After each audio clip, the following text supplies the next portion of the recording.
160 करोड़ रुपए का यूएफसी का जो इवेंट होने वाला है उसकी डिटेल्स आ गई हैं सामने। रीसेंट खबरों में ये पता लगा है कि ऑस्कर विनिंग डायरेक्टर को यूएफसी ने हायर किया है। 90 सेकेंड्स की 6 छोटी छोटी फिल्में बनाई जाएंगी। फाइट्स के दौरान उन फिल्मों को दिखाया जाएगा और ये फिल्में बेस्ड होंगी मैक्सिको की हेरिटेज के ऊपर। तो यूएफसी 160 करोड़ रुपए खर्च कर रहा है अपने इवेंट जो लास वेगस में होने जा रहा है स्पेयर में, और इस इवेंट को जो नाम दिया है वो नाम है यूएफसी नोश। अभी मजा आएगा ना भिड़ो। तो देखना ही होगा कि वो 6 फिल्में कैसी होती हैं और कितना मजा आता है उन फिल्मों में। यूएफसी की दूसरी अपडेट ये है कि रिसेंटली हबीब नर्मगोमेडोव की आंख पे एक काले रंग का निशान दिखाई दिया। तो फैंस ने ये रूमर फैला दिया कि शायद हबीब की कोई लड़ाई हो गई या फिर उसने कहीं जाके फाइट लड़ी, बट ऐसा नहीं था। हबीब का जो कज़न है उमर नर्मगोमेडोव, जो बेलाटोर का चैंपियन है, उसने बताया एक इंटरव्यू में कि हबीब और मैं ट्रेनिंग कर रहे थे। थोड़ी देर के लिए हबीब चला गया कहीं और ट्रेनिंग करने, और जब वो वहाँ से वापस आया तो उसकी आंख में वो काला धब्बा था। और जब उसने पूछा कि वो काला निशान किस चीज़ का है तो हबीब ने कहा कि इस्लाम मेमेगोव एक नाम है, वो उसके साथ ग्रैपलिंग कर रहा था, तो उसकी वजह से उसको वो चोट लग गई और वो काला धब्बा वहाँ पे पड़ गया।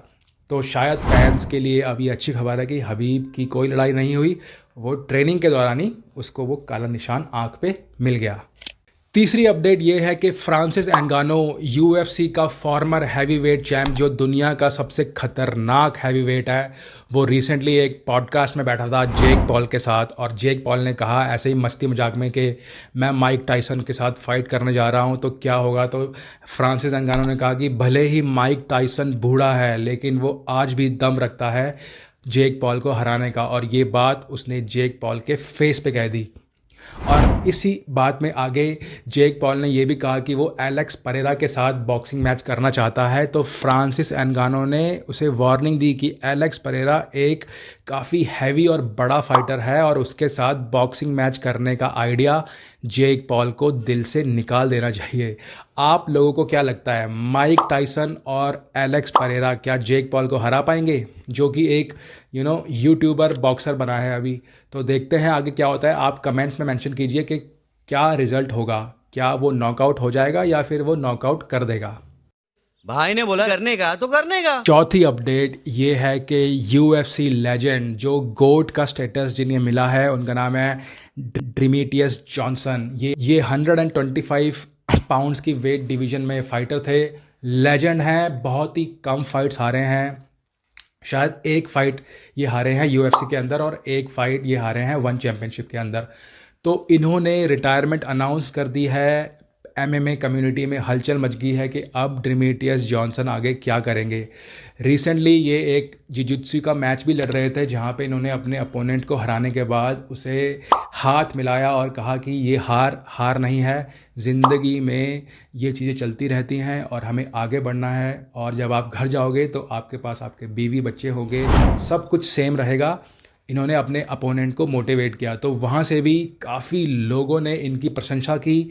ये बहुत अच्छे फाइटर हैं, इनका भी यूट्यूब चैनल है, और अब आगे ये क्या करेंगे ये देखना होगा। तो मैं इन्हें पूरे यूएफसी समाचार की कम्युनिटी की तरफ से, भारत की तरफ से बोलूँगा ऑल द बेस्ट, और बोलूँगा थैंक यू कि आपने हमें एंटरटेन किया आपकी फाइट्स के थ्रू। तो आपने हमें एंटरटेन किया और हमें काफ़ी वेट भी किया। So thank you Demetrius Johnson, we all love you. आज की 5वीं अपडेट ये है कि इजराइल अदेसानिया, जो हमने आपको कल बताया था, उनकी सड़क पे एक लड़ाई हो गई थी। तो उन्होंने आज अपडेट दिया है कि उन्होंने पुलिस कंप्लेंट फाइल कर दी है। उन्होंने बताया कि एक फ़ैन उनके पास आया और कहा कि मुझसे लड़ाई करो, मैं तुम्हें हरा दूंगा। बेवजह की ये कोई बात थी, और अब इजराइल अदेसानिया कह रहा है कि I am going to press charges against him. तो अब देखना ये होगा कि आगे क्या होता है उस फैन का जिन्होंने इस तरह की एक बुरी हरकत करी। आज के यूएफसी समाचार समाप्त हुए। हम आपसे कल मिलेंगे रात 8 बजे, बिकॉज हम हर रोज़ रात 8 बजे समाचार लेकर आते हैं आप लोगों के लिए। और एंड में हम आपको कुछ मीम्स दिखाएंगे UFC से रिलेटेड, फाइटिंग वर्ल्ड से रिलेटेड, तो आप उन्हें देखिए और एंजॉय कीजिए। कल मिलेंगे। जय हिंद, जय भारत।